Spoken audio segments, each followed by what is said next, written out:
ना जाने कैकेयी को बुद्धि कब आएगी। दिन रात उसे ऊंच नीच समझाती हूं, किंतु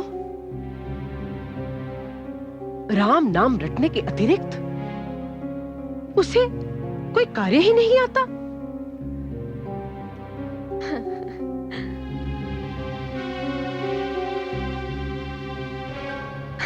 धाई माँ, आप यहाँ हैं? धाई माँ, पुत्र भरत पुत्र वधू मांडवी को लेकर आ रहा है। उनके स्वागत की तैयारी कीजिए। तैयारी करूं? क्या तैयारी करूं? मेरे लाख समझाने पर भी अपना सबसे मूल्यवान आभूषण चूड़ामणि तूने राम की दुल्हन सीता को दे दी। मैंने सोचा था जब मेरी पुत्रवधू मांडवी आएगी तो मैं उसका रईलुन करूंगी।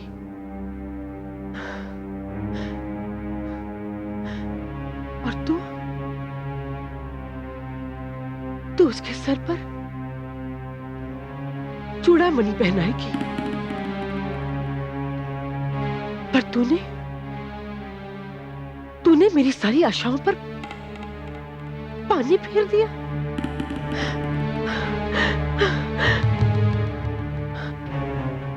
अब बता,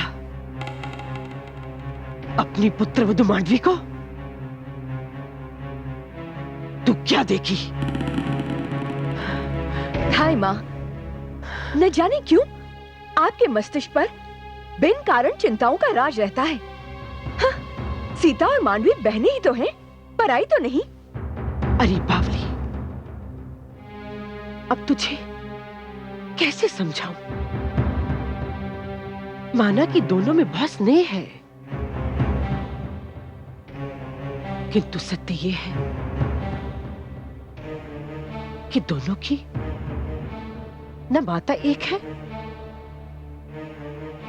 और ना ही पिता। सीता मिथिलेश महाराज जनक की पुत्री है और हमारी पुत्रवधू मांडवी उनके अनुज कुशध्वज की। ये एक ऐसी सच्चाई है जिसे झुटलाया नहीं जा सकता और ना ही झुटलाना चाहिए। मेरी बात मान पुत्री, तो भी इस सच्चाई को स्वीकार कर ले। यही तेरे लिए अच्छा होगा।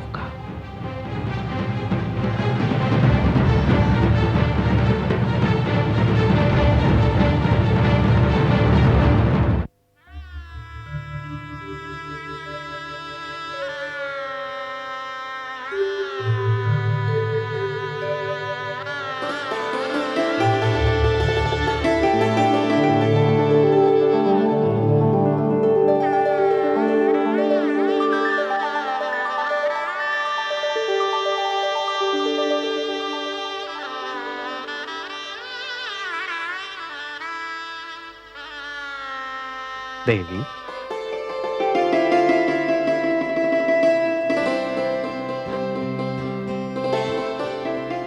आपका स्थान वहां नहीं है।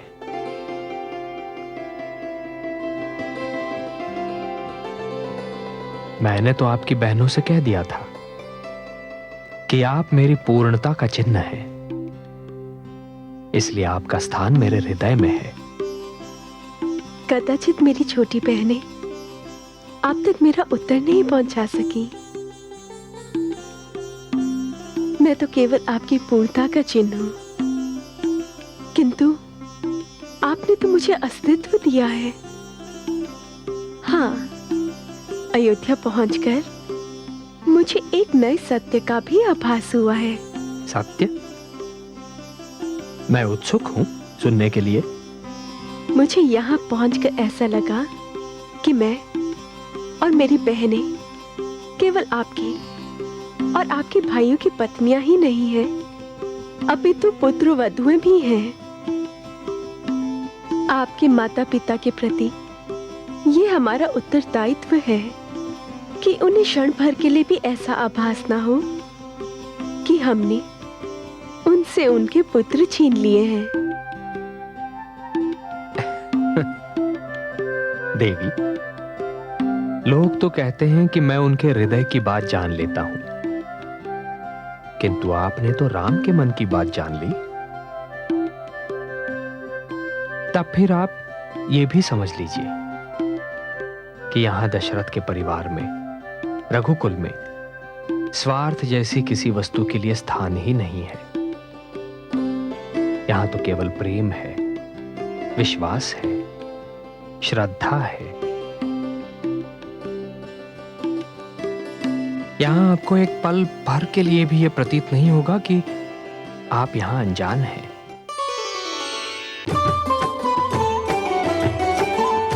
मंगल मिलन मोहत सुहावन, राम सिया छवि है अति पावन।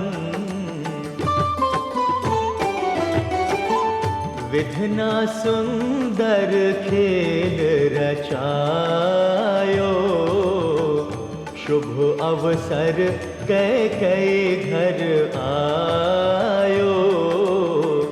शुभ अवसर कैकेयी घर आयो। भरत मांडवी युगल सुहावे, मुदित मंथरा बले बले जावे। मुदित मंथरा बले बले जावे।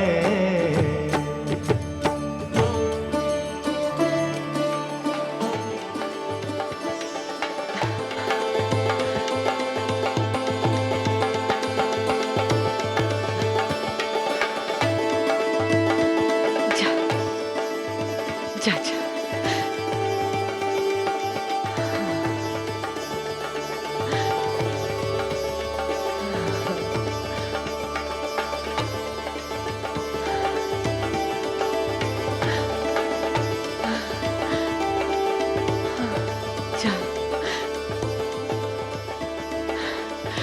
जा पुत्र।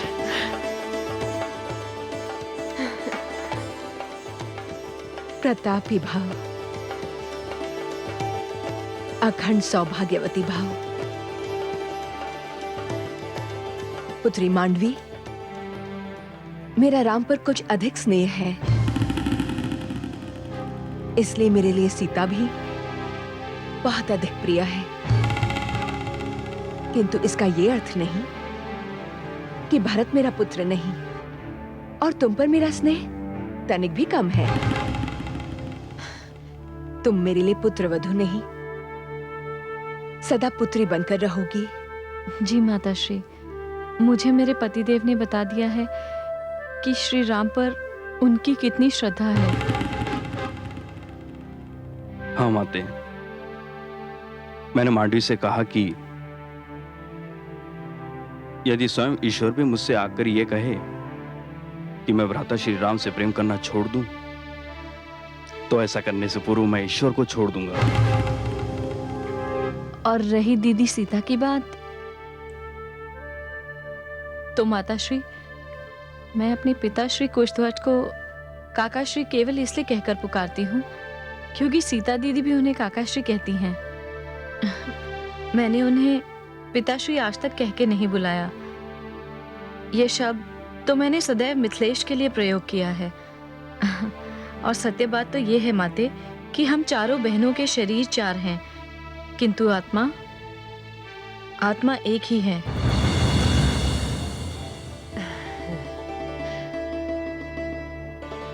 चलो, मैं तुम दोनों को तुम्हारे कक्ष तक पहुंचा देती हूँ। चलो पुत्री।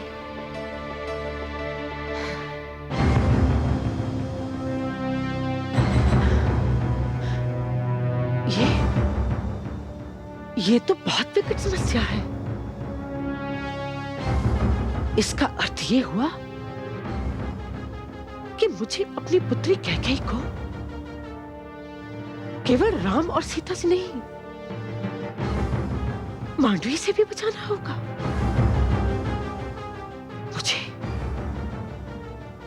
मुझे बहुत दूर तक सोचना होगा। हे प्रभु, संसार तो मुझे चक्रवर्ती बहुत पहले ही कह चुका है, किंतु सच पूछिए तो चक्रवर्ती तो मैं आज बना हूं, जब मेरे चारों पुत्र और पुत्रवधुएं इस राजभवन की शोभा बढ़ा रहे हैं। और पुत्रवधुएं भी कैसी, पुत्रियों के समान। महाराज की जय हो। महामंत्री सुमंत, कहिए अयोध्या में क्या हो रहा है? उत्सव। महाराज, गुप्तचर से सूचना मिली है कि समस्त अयोध्या मग्न है। समस्त प्रजा पुत्रवधुओं के आने का महोत्सव मना रही है। एक ही कामना प्रदर्शित कर रही है। वो क्या? यही कि अब अविलंब श्री राम को अयोध्या का युवराज घोषित कर दिया जाए। अरे आश्चर्य, हमारे बोले बिना अयोध्या वासियों ने हमारे मन की बात जान ली। हम तो अपने मन में राम को युवराज बनाने का निर्णय बहुत पहले ही ले चुके हैं महामंत्री सुमंत। तो महाराज फिर सोचना कैसा? श्री राम तो हर दृष्टि से युवराज बनने के योग्य हैं। अवश्य हैं। हम कल ही इस बारे में कुलगुरु वशिष्ठ से परामर्श करेंगे, क्योंकि हम किसी भी निर्णय पर पहुंचने से पहले कुलगुरु वशिष्ठ के विचार जान लेना चाहते हैं। बहुत ही उत्तम विचार है महाराज आपका, किंतु यह भी औपचारिकता ही होगी। कुछ भी हो, किंतु यह आवश्यक है। हाँ, एक बात ध्यान रहे। कहिए महाराज। जब तक अंतिम निर्णय नहीं हो जाता, तब तक हमारे मन की बात किसी को ज्ञात ना होने पाए, महारानियों को भी नहीं। यही रघुकुल रीति है। जो आज्ञा महाराज।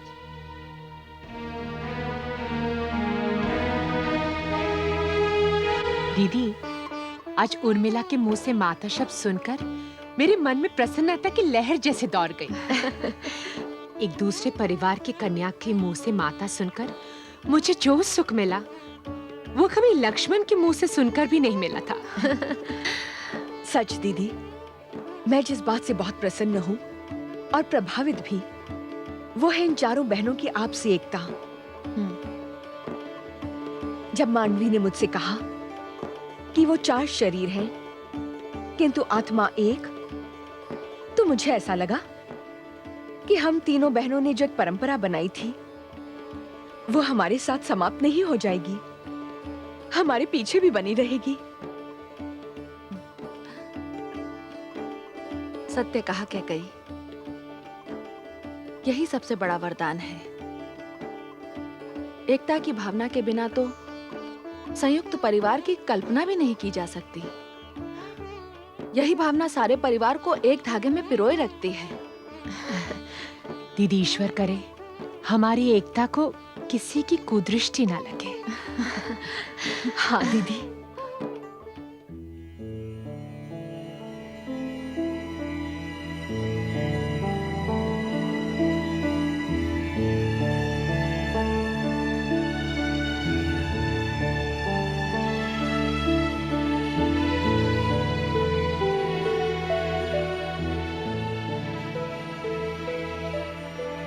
आपकी चिंता सर्वथा उचित है महाराज।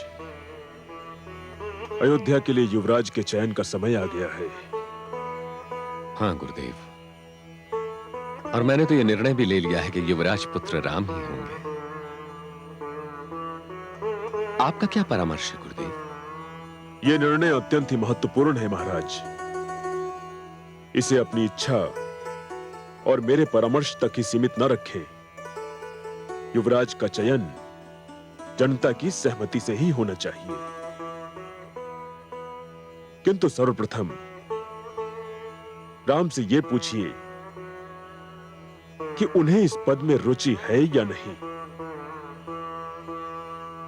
यदि उन्हें स्वीकार हो तो प्रतिनिधि सभा को बुलाकर जनता की राय सुनिए। आपका उत्तराधिकारी सर्वसम्मति से ही बनना चाहिए। आपके मार्गदर्शन के लिए कोटि कोटि धन्यवाद गुरुदेव। मैं राम के विचार जानने के लिए स्वयं उससे बात करूंगा।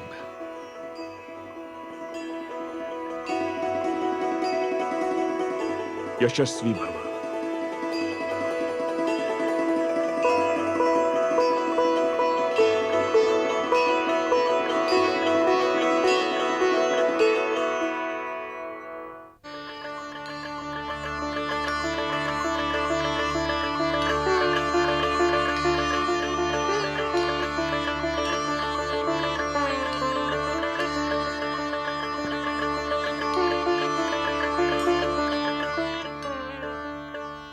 प्रणाम पिताश्री। चिरंजीवी भाव पुत्र। द्वारपाल, जब तक राजकुमार हमारे कक्ष में है किसी को भीतर न आने दिया जाए।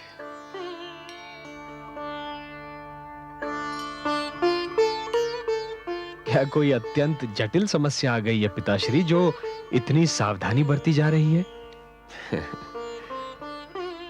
पुत्र, मैं ना तो इसे जटिल समझता हूं और ना ही समस्या। एक साधारण सी बात है, किंतु मैं ये चाहता हूं कि जब तक कोई निर्णय ना हो जाए तब तक इसकी सूचना किसी को न मिलने पाए। किंतु ऐसी क्या बात है पिताश्री? पुत्र,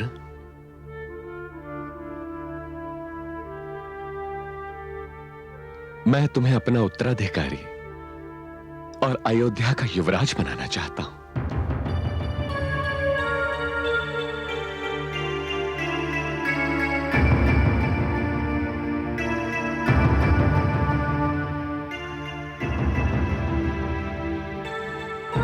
क्या बात है पुत्र, तुम मौन क्यों हो गए? क्या मैं तुम्हारे इस मौन को तुम्हारी स्वीकृति समझूं? नहीं पिताश्री, मेरे मौन का कारण मेरी स्वीकृति नहीं है, केवल ये कि आपके आदेश की अवहेलना करने का साहस मुझ में नहीं है। सत्य तो यह है पिताश्री कि युवराज पद या राजपाट की कोई भी इच्छा मेरे मन में नहीं है, और फिर मेरा यह विश्वास भी है पिताश्री कि इस पद के योग्य अनुज भरत अधिक है। वो राजनीति भलीभांति जानता है। पुत्र, मुझे भरत की योग्यता में तनिक भी संदेह नहीं, किंतु तुम में एक ऐसी विशेषता है जो मेरे किसी भी पुत्र में नहीं, भरत में भी नहीं। ऐसी क्या विशेषता है मुझ में? ज्येष्ठता। तुम मेरे ज्येष्ठ पुत्र हो और परंपरा अनुसार राजा का उत्तराधिकारी उसका ज्येष्ठ पुत्र ही होता है। परंपरा कुछ भी हो पिताश्री, किंतु योग्यता ज्येष्ठता से अधिक महत्वपूर्ण होती है। ज्येष्ठता योग्यता का पर्याय कभी नहीं बन सकती पिताश्री। और फिर उत्तराधिकारी का चुनाव तो प्रजा की इच्छा अनुसार ही होना चाहिए। यह भी तो अयोध्या की परंपरा है। अयोध्या की प्रजा की इच्छा मैं जानता हूं पुत्र। गुप्तचरों ने मुझे सूचना दी है कि समस्त अयोध्यावासी तुम्हें युवराज के पद पर देखना चाहते हैं। पिताश्री, यह आवश्यक नहीं कि किसी की ख्याति और प्रसिद्धि को उसकी योग्यता का प्रमाण मान लिया जाए। जब तक मुझे संतोष न हो कि मैं इस पद के योग्य हूं, मैं यह पद स्वीकार नहीं कर सकता।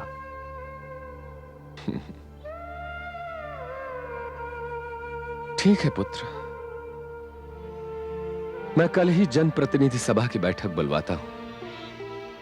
तुम स्वयं ही उनके विचार सुन लेना। पिताश्री, मुझे आप सीधे जनप्रतिनिधियों से प्रश्न करने की अनुमति दीजिए, मेरी विनती है। जैसी तुम्हारी इच्छा।